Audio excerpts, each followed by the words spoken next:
एक अनहोनी कुछ साल पहले तक जो समझी जा रही थी वो अब होनी हो चुकी है। जी हाँ, शिव शक्ति भीम शक्ति जो बात एक साथ होना अनहोनी समान मानी जाने वाली बात अब होनी हो चुकी है। और इस वक्त हमारे साथ वो दिग्गज मौजूद है जिन्होंने इस अनहोनी को होनी करने में एक अहम किरदार निभाया है। हमारे साथ है शिवसेना के वरिष्ठ नेता और सांसद मनोहर जोशी जी, बीजेपी के प्रदेश महासचिव विनोद तावड़े जी और रिपब्लिकन पार्टी आठवले गुट के राष्ट्रीय अध्यक्ष रामदास आठवले जी। आइए उन्हीं से सीधी बात करते हैं। आपका TV9 में सबका स्वागत है। 2 is a company, 3 is a crowd कहा जाता है। जब तक शिवसेना और बीजेपी एक साथ थी तब तक कंपनी थी, लेकिन क्या अब क्राउड हो चुका है? जोशी जी क्या कहेंगे? नहीं, मैं नहीं कहूँगा कि क्राउड हुआ है। और लोग भी साथ में आएंगे तो उनका हम स्वागत करेंगे। यदि वो लोग और उनकी पार्टी चाहती है कि हमारे तीनों के साथ में आकर काम करने में महाराष्ट्र का हित है, देश का हित है, तो ऐसे लोगों को भी स्वागत करने की हमारी तैयारी है। तो मैं नहीं सोचता हूँ क्राउड हुआ है। तीनों हम साथ में काम करेंगे, एक ध्येय पकड़ कर काम करना, यही हमारा कर्तव्य रहेगा। और मुझे विश्वास है कि महाराष्ट्र में अभी सत्ता आएगी तो ये तीनों की जो युति है, महायुति कहते हैं, उनकी सत्ता आने का संभव ज़्यादा है। विनोद जी, गठबंधन है आपका, सालों से गठबंधन है, जाहिर सी बात है शिवसेना की तरफ से जो भूमिका रखी गई है उसका आप समर्थन करेंगे, लेकिन क्या वास्तविक आधार पर भी ये बात सच है कि 2 अब जब कंपनी थी अब तीसरा अगर दल उसमें शामिल हो चुका है, क्राउड नहीं होगा? नहीं, मेरा मानना है कि आज की राजनीति की अगर वास्तविकता हम देखें तो ये कोएलिशन का एरा है और इसमें कई पार्टियों का गठबंधन का मोर्चा बनता है और वो मोर्चा एक मिनिमम कॉमन प्रोग्राम के आधार पे बनता है। और इसलिए मैं मानता हूँ कि आज की राजनीति आगे के 10-15 साल ये कोएलिशन एरा इस देश में चलेगा और इस देश में इस प्रकार के समान कार्यक्रम के आधार पर जो पार्टियाँ साथ आएगी वो मिलकर ही एक अच्छी राजनीतिक पर्याय लोगों को दे सकती है। और 2 is a family and 3 is a crowd, मैं मानता हूँ कि 2 is a couple and 3 is a family.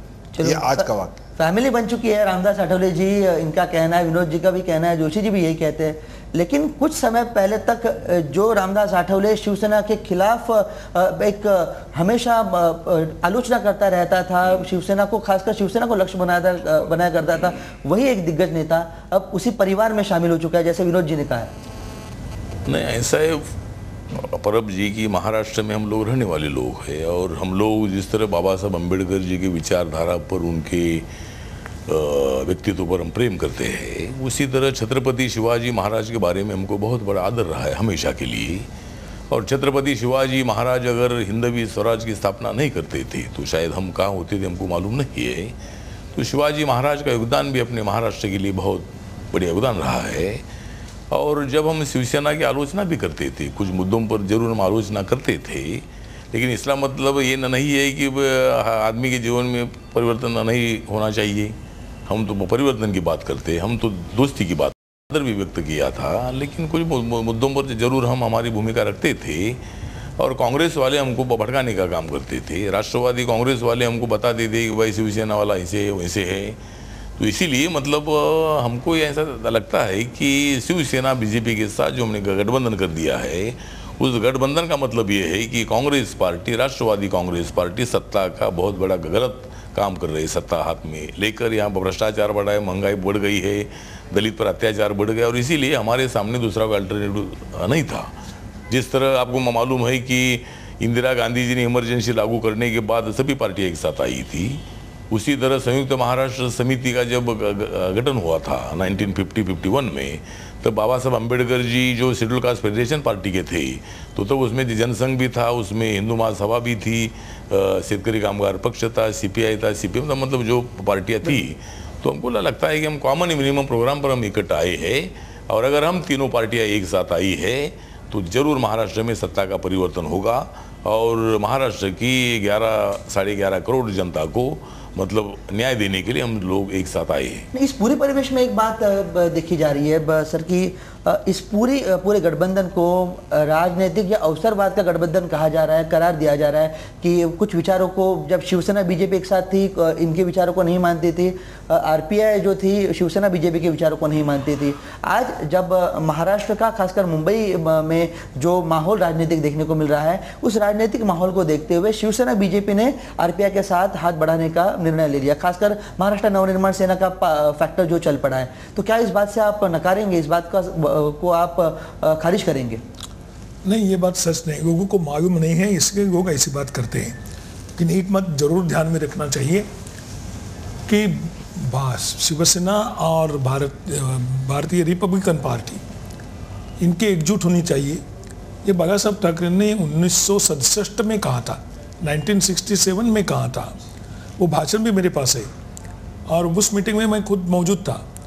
उस समय से हम चाहते थे कि दोनों की भाषा एक है, दोनों का कल्चर एक है, तो हम एक दूसरे से अलग क्यों रहे। तो उसी समय से हम चाहते थे करके, खास बाला साहब ठाकरे चाहते थे कि यह पार्टी हमारे साथ आनी चाहिए, लेकिन हो नहीं सका। लेकिन जब इस समय बाला साहब ने रामदास जी को कहा, रामदास जी मिलने को गए थे बाला साहब को उनके बर्थडे पर, और उस समय बाला साहब ने कहा कि आप दूर क्यों रहते हो, साथ में रहना आवश्यक है। आपके और हमारी भाषा एक है, आपका और हमारा राज्य एक है, तो हम इकट्ठा रहेंगे तो अच्छा काम कर सकते हैं। मुझे बहुत खुशी है कि रामदास अठवले जी ने भी यह विषय सीरियसली लिया और उस समय से चर्चा शुरू हो गई। अभी चर्चा बहुत आगे बढ़ी है। कुछ दिनों का प्रश्न है कि हमारी एकजुट जो आजकल के वो चर्चा में हुई शुरुआत से, अभी वो पेपर पर आ जाएगी। और मुझे विश्वास है कि बीजेपी तो हमारे साथ में शुरुआत से, बिल्कुल मैं कहूँगा तो मुझे तो लगता है कि 27 साल हम साथ में हैं। तो इतनी मित्रता देश में दूसरे कोई भी पार्टी की नहीं है। ऐसा अलायंस दूसरे कोई पार्टी का अभी तक नहीं हुआ है जैसा शिवसेना और बीजेपी का महाराष्ट्र में है। तो मैं सोचता हूँ ये बहुत अच्छी बात हुई। जिन लोगों के साथ रहने का हम पहले से विचार कर रहे थे, बहुत देर हो गई, लेकिन अभी इकट्ठा रहे और जैसा बीजेपी के साथ हम 27 साल आराम से साथ में काम कर रहे हैं, वैसे ही आराम से हम रिपब्लिकन पार्टी के साथ काम करेंगे, यह मेरा विश्वास है। भगवा हरा और नीला ये बहुत अलग कॉम्बिनेशन है जिसका असर शायद अच्छा नहीं होता। तो राजनीति में ये तस्वीर बदल कर दिखा पाएगी आपका ये गठबंधन? मैं मानता हूँ कि ये रंग जो है वो एक विचारधारा के रंग है, और जब ये विचारधारा के साथ आती है, जैसे पूजनीय डॉक्टर बाबा साहब आम्बेडकर जी के जो विचार हैं, अगर पुराने दिनों में जाए तो डॉक्टर बाबा साहब जी को लोकसभा में हराने का काम कांग्रेस ने किया था, और जबकि डॉक्टर श्यामा प्रसाद मुखर्जी जो बीजेपी के संस्थापक थे जनसंघ के, उन्होंने बाबा साहब जी को लोकसभा में चुनकर भेजा था। और इसलिए वो क्या था, तो बाबा साहब जी के जो विचार है वो इस देश के आम आदमी को आगे लेके चलने वाले हैं, और मैं ये विचारों का मिलन मानता हूँ। और जब ये इस विचारों का मिलन होता है तो मैं मानता हूँ कि एक अच्छी राजनीति, एक अच्छी समाज व्यवस्था की ओर हम 4 कदम सफलतापूर्वक डाल सकते हैं, और उसका एक ये पहला प्रयोग इस मुंबई और महाराष्ट्र में होने जा रहा है। और अगर ये सफलता होती है तो ये मैं मानता हूँ कि ये एक्सपेरिमेंट पूरे देश में हम एनडीए के द्वारा सफल कर दिखाए।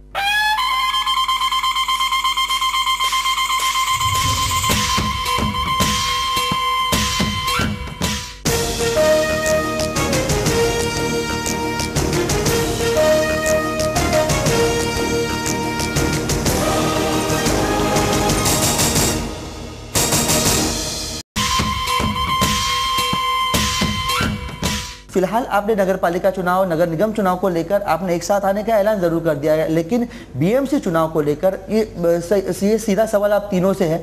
बीएमसी चुनाव को लेकर, सीटों के बंटवारे को लेकर जो कुछ संघर्ष होगा, क्या उस संघर्ष को आप रोक पाएंगे, खासकर शिवसेना? नहीं, संघर्ष ही होगा नहीं। संघर्ष तब कहते हैं कि जब वो पूरा होने की आशा नहीं होती है कोई बात पर। यहाँ तो हमें पूरा विश्वास है, चर्चा होगी, थोड़े से मतभेद होंगे, लेकिन अंत में तीनों पार्टीज एक खुद का ध्येय पकड़कर जिस काम के लिए इकट्ठा है वो काम ध्यान में रखते हुए जगह देने में कुछ ज्यादा झगड़ा होगा, संघर्ष होगा, लेकिन जिस तरह से अब वार्ड्स जो है वो पुनर्रचित हो चुके हैं, जिसके बाद शिवसेना के भी कई ऐसे पार्षद हैं, बीजेपी के भी ऐसे कई पार्षद हैं जिन्हें अपने वार्ड को बरकरार रखना है। अब उन्हें वो चुनौती के साथ साथ आरपीआई की चुनौती को भी बर्दाश्त करना पड़ेगा। चीज ज्यादा बिगड़ नहीं जाएगी? नहीं, चीज बिगड़ी ही नहीं है। मैं तो सोचता हूँ कि यहाँ रिपब्लिकन पार्टी के प्रमुख नेता रामदास जी अठवगे बैठे हैं, उनको मालूम है कि साथ में रहना होता है तो कोई बातें छोड़नी पड़ती हैं, कुछ बातें खुद को गाली देने के लिए थोड़ा सा झगड़ा करना पड़ता है, करेंगे। लेकिन इसका मतलब ये नहीं कि झगड़ा यहाँ तक पहुंचेगा कि हम फिर आगे होंगे, वैसा तो होगा। झगड़ा अगर थोड़ा सा हो तो बात और है। अगर जहाँ तक हमारी जानकारी है, रामदास अठवले जी कुछ सीट्स को लेकर आप काफ़ी अड़े हुए हैं, आप उन सीटों को लेकर कोई समझौता नहीं करना चाहते और आपने लिखित रूप में भी इनसे मांगा कि इतने सीटों पर आपको जगह मिलनी चाहिए। कहाँ तक सच्चाई इन बातों में, कहाँ तक संघर्ष आएगा इस मामले में? ऐसा है कि जिस तरह मनोज जोशी साहब ने बताया है कि भाई हम लोग आगे बढ़ चुके हैं और मतलब सीटों पर अलायंस नहीं टूटना चाहिए, इसी बात पर हमारी तीनों पार्टी की सहमति हो चुकी है। सीटें कम ज़्यादा भी हो सकती है और इसीलिए मैंने शुरू से बोला था कि भाई शिवसेना के पास और बीजेपी के पास हमने चर्चा के लिए 62 सीटें दी है। बड़ी चुनौती शिवसेना के सामने इस बार यह है कि बीएमसी को अपने कब्जे में फिर एक बार रखा जाए। हालांकि बीजेपी उनके साथ रहेगी, लेकिन जो फैक्टर थोड़ी देर पहले चर्चा में एक जिक्र भर हुआ था, महाराष्ट्र नवनिर्माण सेना का फैक्टर, क्या उस फैक्टर से अपने आप को बचाने के लिए शिवसेना ज़्यादा सतर्क हो रही है? यानी एक जो आक्रामक शिवसेना दिखाई दे रही थी वो अब थोड़ी सी डिफेंसिव हो चुकी है और इस डिफेंस के चलते तमाम कदम उठाती नजर आ रही है। ये बात आप नहीं मानेंगे? ऐसी कोई बात नहीं है। यह पहला चुनाव नहीं है कि जहां मन से चुनाव के लिए खड़ी है, लेकिन उसका असर हमारे पर कुछ नहीं होता है और पार्टी आगे बढ़ेगी। खुशी की बात है कि इस आगे बढ़ने में हमारे मित्र रामदास जी अठवगे ये भी शामिल हुए हैं, तो बहुत मजबूत महायुति हुई है और इसके लिए यह युति आगे बढ़ाने में किसी का भी परिणाम नहीं होगा और हमारा कार्यक्रम लेकर हम आगे जाने वाले हैं। अभी दूसरी कोई भी पार्टी हो, वो चाहती है, वो पार्टी नहीं आना चाहती है साथ में तो नहीं आएगी और अभी ऐसा विषय भी नहीं है सामने कि दूसरे किसी पार्टी ने हमें पूछा है इस विषय में। तो आज तो यही निर्णय है कि तीनों पार्टी साथ में रहेगी, महायुति कहते हैं हम, और ये महायुति आगे बढ़ेगी, दूसरे किसी का हमारे पर कुछ भी असर नहीं होगा। लेकिन क्या विनोद जी, पिछली बार बहुत कुछ समय पहले गोपीनाथ मुंडे जी ने जो बहुत बड़े गठबंधन की बात कही थी, जिसमें उन्होंने कहा था विपक्ष के रूप में सभी को एक साथ होना चाहिए, उन्होंने महाराष्ट्र नवनिर्माण सेना का भी नाम लिया था, क्या वो बात अब पीछे पड़ चुकी है? अब वो चर्चा मुझे लगता है कि मुंडे जी ने जो बात कही थी विधानसभा वोटिंग का, उन्होंने विश्लेषण ये किया था कि कांग्रेस और राष्ट्रवादी अगर सत्ता पे बैठे हैं तो उनको मात्र 28% वोट है और 72% वोट उनके विरोध में है। तो ये जो 72% वोट उनके विरोध में अगर वो सब साथ आते हैं तो 1 मिनट में कांग्रेस राष्ट्रवादी को हम पराजित कर सकते हैं। और ये 72% वोट साथ किस प्रकार आ सकते हैं, इसका विचार मुंडे जी ने रखा था, ना कि पार्टियों को साथ लेकर। और इसलिए मैं मानता हूँ कि आज स्वाभाविकता बीजेपी, शिवसेना और आरपीआई जैसे विधानसभा चुनाव का विश्लेषण करें तो लगभग 58-60 सीटों पर मन से बीजेपी सेना से आगे हैं और उसका जो डिफरेंस है वो 250 वोट से लेकर 1200 वोट तक है। और वो 58 वार्ड में से लगभग 44 वार्डों में आरपीआई ये वहाँ पर 1200, 1500, 1600, 1800 वोट प्राप्त की हुई है। तो राजनीति का अगर गणित देखते हैं तो आरपीआई साथ आने से उस 58 में से 44 वार्ड में तो हम ऐसे ही बढ़त लिए है।